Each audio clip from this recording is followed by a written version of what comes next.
You scroll through the channels on television and see the man in the red shirt sinking into their clutch putt to win the championship. This has become all too common a sight, as golf has become one of the most fast-growing and popular sports worldwide today. It's always on television, breaking ratings. And it's a unique sport that's enjoyed by everyone, from the common man to Hollywood movie stars to the President of the United States. It's also a very lucrative paying sport. Tiger Woods earlier this year became the first athlete to reach the billion-dollar mark. Golf is a great game, enjoyed by many, whether it be on the course or watching on television. To be able to truly enjoy the game of golf, you must know of its history, rules of the game, and know about some of the equipment or courses it's played on. Golf is characterized by its rich history.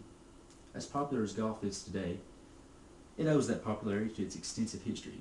Golf is thought to originate in either Scotland or Ireland, and Scotland once had a problem that it had to outlaw golf due to it interfering with archery practice and the national defense.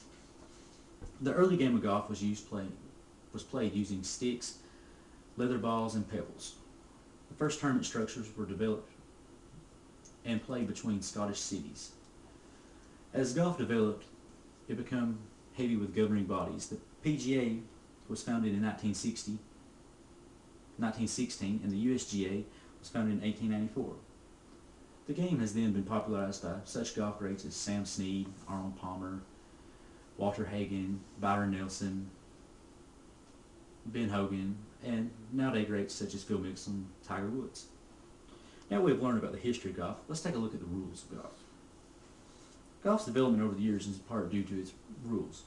The rules of golf do not differ much from high school to collegiate to professional level, like many other sports such as football or basketball do. Basic rules of golf are you're allowed 14 clubs in a bag. Although many may cheat, have others, but in any sanctioned tournament you must only carry 14. Other rules such as out of bounds and water hazards, you're penalized by a stroke. You also have drop areas for these such conditions. If you hit in the water, you have a drop area, you're allowed to re-hit there with a penalty. And each hole you must play throughout with the same ball. Scoring is fairly simple in the game of golf. One swing equals one stroke.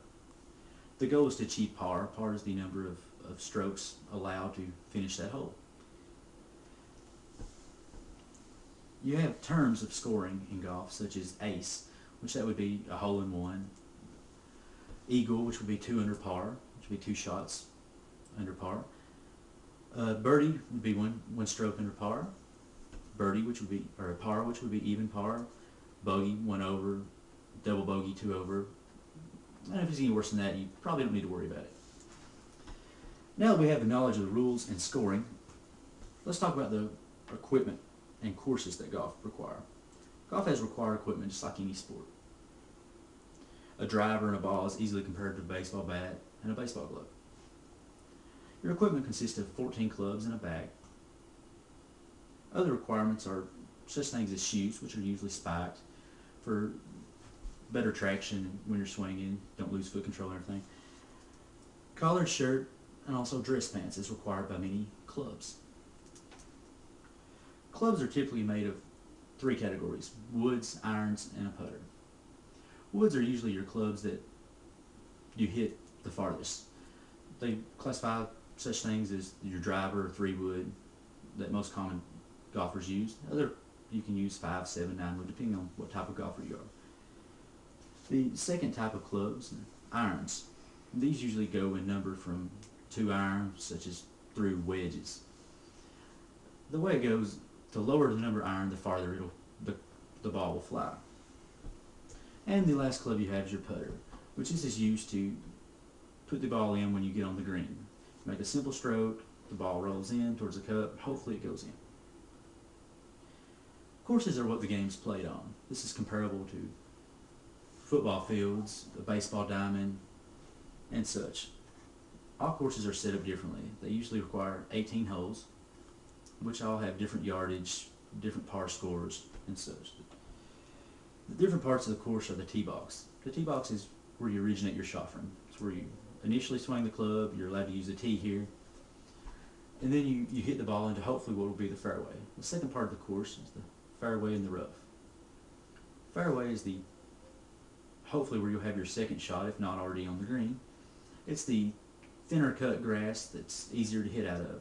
The rough consists of rougher cut grass, tougher shot. Also, there are bunkers in golf. Bunkers, usually consisting of sand or also water hazards, are there to make it more difficult to reach the green and avoid that par score. The green is where the cup is. It's the finest cut grass that you just barely make a stroke on, your ball will roll all the way across. The goal is, once you get on the green, to get the ball in the hole.